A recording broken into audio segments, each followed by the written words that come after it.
미국의 전술핵 재배치 주장, 여기에 대해서 어떤 생각을 가지고 계십니까? 우리가 앞으로 계속 북한에 대해서 비핵화를 국제사회와 함께 추구해야 하는 차원에서 봤을 때 우리가 전술핵을 국내에 배치하고 북한에 대해서 비핵화를 하자, 이렇게 얘기하는 것은 정말 그거는 우리가 북한의 비핵화에 대해서 완벽하게 포기를 하는 그런 단계가 아니라면은 채택을 하는 데는 신중하는 게 좋겠다는 게 제 생각입니다. 소님 오늘 수고 많으십니다. 예. 제가 방금 서두에 언급했지만은 청래님은 정말 우리나라에서 특이하게도 경제, 또 이 주미대사로서의 외교, 또 남북 청래회담 등 이 전반적인 모든 부문을 두루 다 경험하신 아주 특이한 그런 경력을 가진 분이라고 저는 대단히 존경합니다. 제가 지난주에 미국을 다녀왔는데 미 국무부와 이제 미 의회, 그 다음에 싱크탱크 인사들이 이 윤석열 정부의 외교 안보 정책 방향과 추진에 대해서 대단히 긍정적으로 평가하고 있습니다. 지난 정부에서 이 한미 훈련이 정치화된다, 그래서 이거 퇴임하고 미국에 돌아간 주한미군 사령관들이 걱정이 많았다고 합니다. 그런데 윤석열 정부가 들어서서 북한의 미사일 도발에 한미가 즉각적으로 강력 대응하고 한미 연합 훈련도 제대로 돼서 이제는 마음이 놓인다. 이게 지금 미국 저야의 반응입니다. 또 그리고 우리 한국이 지정학적인 이런 특수한 위치에서 한미동맹에 기반해서 중국과 또 일본과의 외교도 아주 잘하고 있다, 이렇게 아주 긍정적으로 보고 있는데요. 이번에 이거 미국 싱크탱크 쪽에서 어떤 이야기가 나오는가 하면 동북아에 지금 새롭게 변하는 이 안보 구조에서 특히 한국의 안보 주권 문제, 이 문제가 대단히 중요하다. 그래서 이 확장 억제만 가지고는 좀 미흡하니 미국의 전술 핵을 북핵 폐기 시까지 재배치해야 된다, 이런 주장도 좀 있었습니다. 총리님께서는 미국의 전술핵 재배치 주장, 여기에 대해서 어떤 생각을 가지고 계십니까?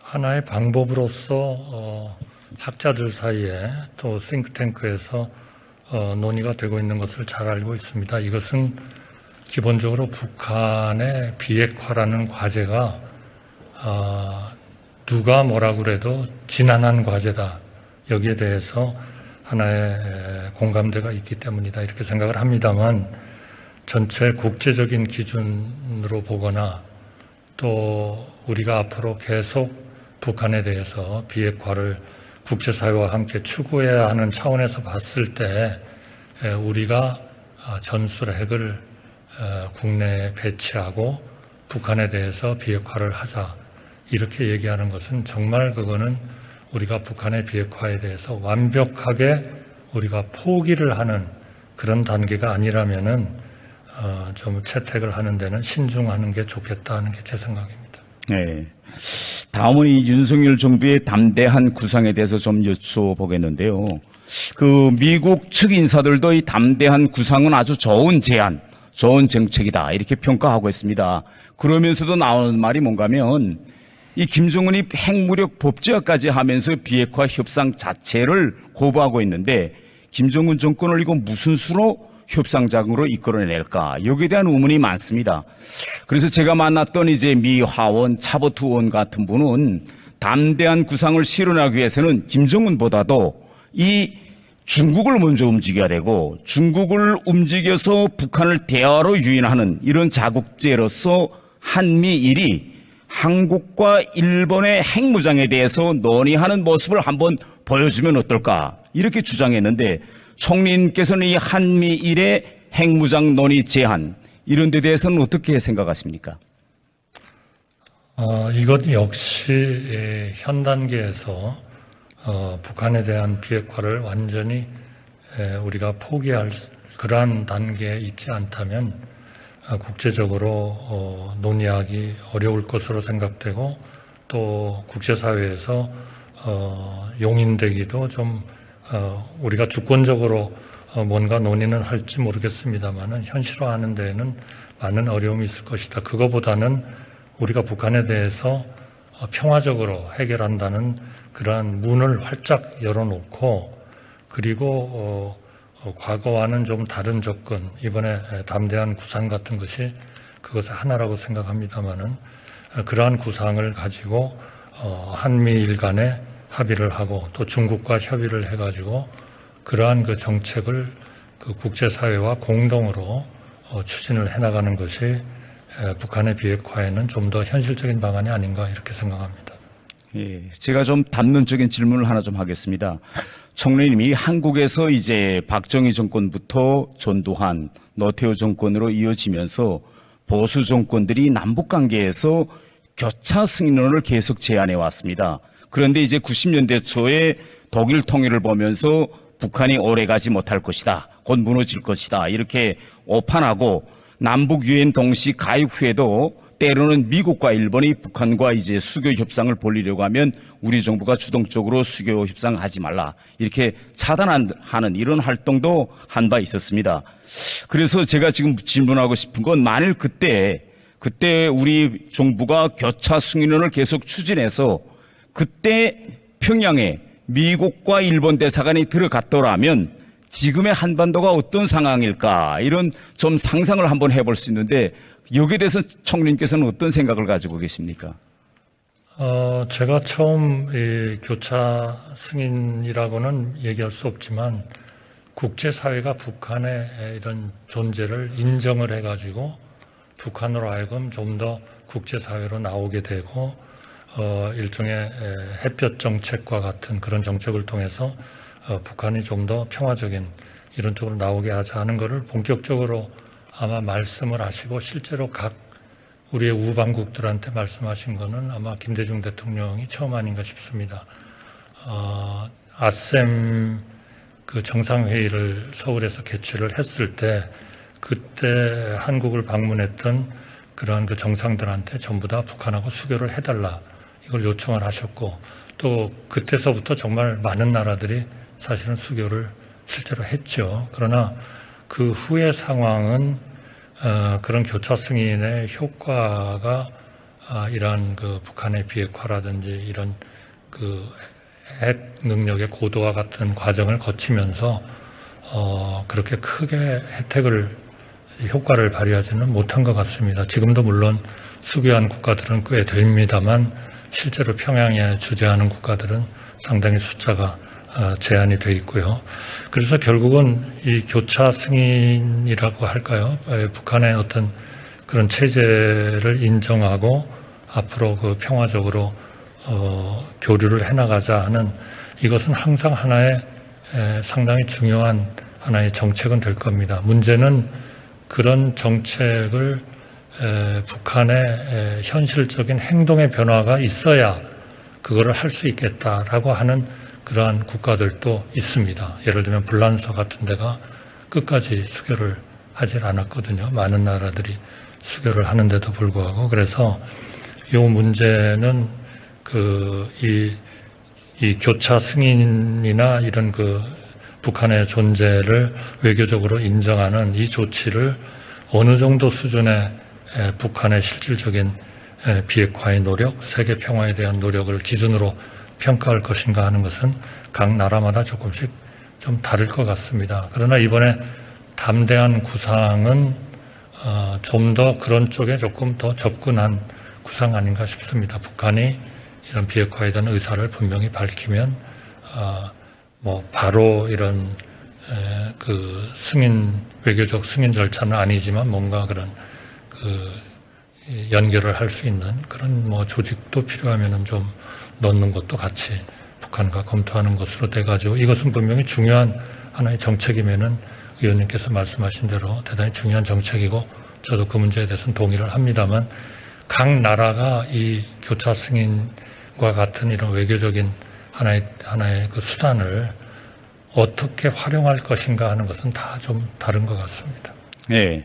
사실 이 교차 승인론이라는 건 이거 우리 보수 정권의 단골 메뉴와 같은 것이었는데 저는 지금 이 북한을 담대한 구상의 협상장으로 나올 수 있도록 유인한 이런 유인책으로서 30년 전에 이미 역사 속으로 사라져버린 이 교차 승인론을 윤석열 정부 때 다시 한번 부활시켜보면 어떨까 이런 생각도 저는 가지고 있는데 이 교차 승인론 부활에 대해서 제가 지난주에 미국을 방문해서 미 국무부 측에 한번 제안해 보았습니다. 그러니까 미 국무부 측에서 뭐라고 하는가 하면 이번에 바이든 행정부가 북한에 제기한 조건부 없는 대화 제안에 북한이 일단 대화장에만 나오면 북미 수교도 논의한다. 이런 포괄적 내용도 다 그 안에 들어가 있다. 그런데 북한이 대화 자체에 나오지 않으니 수교든 인도적 지원이든 뭐 논의할 수가 없다. 이렇게 이야기합니다. 그래서 제가 미 국무부 측에 그러면 한 발 조금 더 들어가서 김정은도 서명한 싱가포르 미북 공동성명에 밝혀져 있는 그런 내용 순서대로 북미 사이의 새로운 관계 수립 문제, 평화체제 고착 문제, 그 다음 핵 문제 이런 순위로 해보자 하고 이렇게 좀 더 구체적인 제안을 한번 제안해 보면 어떨까라고 국무부 측에 제안해 보니까 국무부 측에서 거기에 대한 코멘트를 하질 못하고 있습니다. 그래서 총리님께서는 한번 우리가 미국 정부 차원의 정부에 이렇게 정부적 차원에서 이런 안을 한번 제기해 보면 어떨까? 저는 이렇게 생각하는데 총리님께서는 어떻게 생각하십니까? 그 싱가포르의 합의는 그 양국 미 북한 간의 정상들이 합의했다는 점에 있어서는 분명히 뭐 중요한 그러한 그 결과임에는 틀림이 없지만 그러나 그거를 집행하는 단계에서 어떻게 할 거냐 하는 것에 대해서는 사실은 실제로 그 사인을 한 분들의 기본적인 전략은 좀 전혀 달랐던 거 아닌가. 말하자면 일종의 bid ask 프리미엄이라고 부르나요? 하여튼 서로가 원하고 줄 수 있는 것들이 좀 달랐다. 그러니까 거기에 그 싱가포르 협상에서 이야기하는 몇 가지 네 다섯 가지의 해야 할 조치의 우선순위에 있어서 저는 그거는 미국과 북한의 생각은 굉장히 좀 아직도 갭이 있는 거 아닌가 이렇게 생각이 들어서요. 아마 그런 그 갭을 좁히는 일이 굉장히 중요한 일이다 이렇게 생각을 합니다. 예. 사실 이거 손수교 후 문제 해결 이 방식은 이거 키신저가 중국에 제안했던 이 키신저 방식인데 지금 미국에서는 이 키신저 방식에 대한 비판적인 그런 기조가 대단히 강합니다. 그런데 만일 현 시점에서 미국이 북한에 수교하자라고 하면 북한이 중국처럼 이 수교 제안을 선뜻 받아들일까요? 저는 미국으로서는 북한의 분명한 대화에 참여한다든지 아니면 그 비핵화에 대한 의지를 확인할 수 있는 것이 아니면 이러한 그 조치를 그냥 아무런 리턴이 없이 북한에 오퍼하기는 아까 말씀드린 그 bid ask 그 프리미엄이 좀 달라서 이게 현실적으로는 조금 어렵지 않겠나 이렇게 생각을 합니다. 그러나 그거는 그 협상이라는 것은 계속 상황에 따라서 달라질 수 있는 것이니까 분명히 의원님 말씀대로 하나의 그런 방안으로서 전체 그 패키지 안에서 계속 논의하는 것은 필요하다 이렇게 생각합니다. 네, 지금까지 북한의 이 관계 정상화 뭐 이런 그 논의 구조를 보면 수교하자라고 미국이 제안했다고 해도 수교 제안을 선뜻 받아들이기 힘든 그런 구조입니다. 북한은 항상 수교 협상하자 하면 제일 먼저 요구하는 것이 한미연합훈련 중단, 뭐 전략자산 한반도 반입 금지, 대북 제재의 부분적 해제, 소위 북한이 이야기하는 적대시 정책 철회부터 토론하면서 수교 절차로 가자. 이게 북한이 지금까지 수십 년 동안 유지되어 오던 이런 도식인데 제가 이야기하는 건 하고 싶은 건 이런 겁니다. 지금 김정은이가 비핵화 협상에 나가지 않겠다.